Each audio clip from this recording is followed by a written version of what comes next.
I have brought this ball from Raytown Machinery.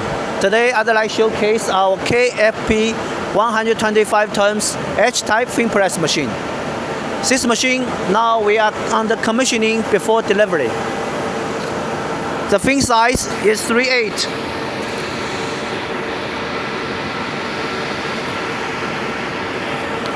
The whole distance is 25 and the low distance 21.65.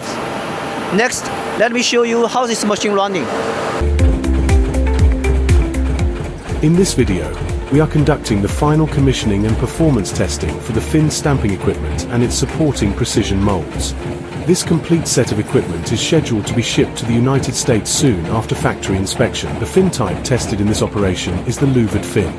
It is matched with copper tubes of 9.52 mm diameter, adopting a standard layout with a hole pitch of 25 mm and a row pitch of 21.65 mm. All tests are implemented in strict accordance with international export standards to ensure stable and efficient operation of the equipment in overseas production.